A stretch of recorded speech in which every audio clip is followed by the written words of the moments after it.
Hello, and today I'd like to speak to you about how to take control of your emotions with things that are outside your control. And never a time in history, certainly in modern history, have we faced so much uncertainty and so much which appears to be out of our control. And this conversation started with a dog barking, and when me and my wife were trying to have a conversation, and the dog was continuously barking, and my wife was complaining about it and wanting the dog to stop. And I stated clearly, trying to stop a dog barking is effectively trying to stop its very nature from doing what it expresses naturally. And secondly, it's outside of your control because it's not your dog and you can't impact its behavior. And we can use any number of metaphors to strengthen that statement, if you like. And one that comes to mind was when the Buddha used the metaphor of the two arrows. And he stated that painful things are going to happen to good people. That is the inevitable nature of the human journey, and he would be right. Yet how we react to that effectively defines who we are, or certainly defines our reality and the quality of our lives. So you can use the first arrow, which is the event or the circumstance that has happened, that has arrived in your life. And that is going to be painful enough, something that you don't want, something that has broken your expectation, or violated a rule or a belief that you believe shouldn't happen in your life. That's the first arrow. The second arrow is when we effectively begin to self-sabotage by resisting the first event as if it shouldn't have happened, and we begin to be critical of what happened, or we don't agree with what happened, and why me, and the poor victimization, the victim stories start. The same way as if you miss a bus and that's the event, that's happened, and then the self-critical, harsh self-talk starts. You idiot, what are you going to do now? Dumbass, you're always doing this shit. And all these types of things that don't help the situation at all. That's the second arrow. And as I was talking to Paula, my wife, during the same conversation,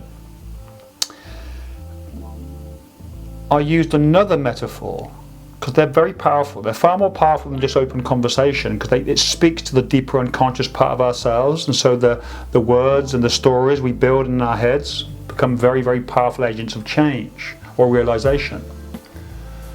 And that was, imagine coming home from a night out and somebody, for an unknown reason, has thrown a stone through your window. And you go into the living room and there's a brick or a stone and the shattered glass is on the sofa or whatever, wherever it is. And obviously you feel a little violated and victimized. Yet what do?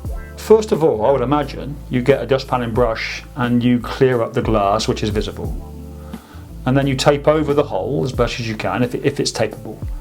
And then you set about repairing the window and restoring the ambient environment to which you are living under, or the environment that you wish to live. What you don't do is have a meltdown and start smashing other things up in the house, walking around feeling hard done by, cursing and swearing and smashing things up in the home that you live in. You clear it up and you fix it and you go back to how things are as quickly as possible. It's the same with when we lose our cool, when somebody violates our rule book and challenges our belief system, or an event arises in our life which we don't really want or need, you don't go around smashing your own home up, which is the home that you live in, because something is disagreeable to you. That's just emotional immaturity.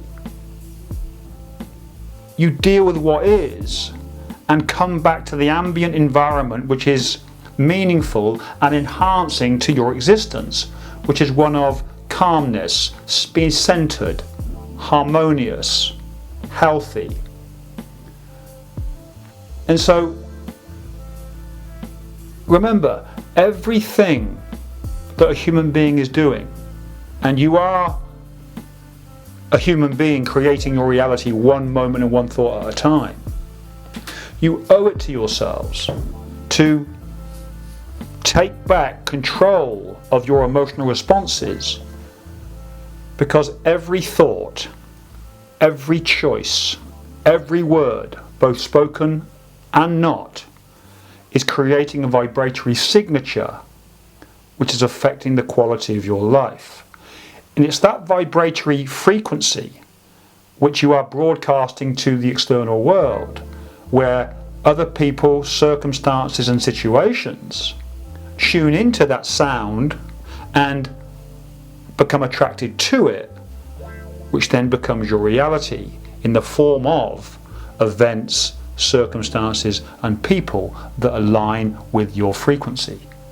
Hence, 3 words for you to remember: raise your frequency by, and another 3 words, raising your standards. Because every choice you make is creating a vibratory resonance within you which is aligning with the quality of your life. If you raise your standards, you raise your frequency.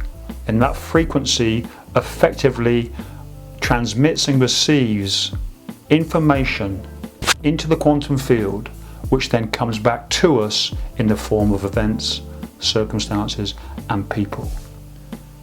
Victimization and stories that don't serve, or you being affected by things that are out of your immediate control, is completely disempowering. Remember, you are forever feeling the quality of your thinking. If you're not feeling good about yourself, it's because what you're focusing on doesn't serve you. So if you can remember that, you are forever feeling the quality of your thinking, and if you're not feeling at your best, it's your emotions letting you know, hey, whatever you're doing, stop it and find another way because you're bothering me. Okay guys, and I'll check back in with you in the next few days, and in the meantime, be your greatest version.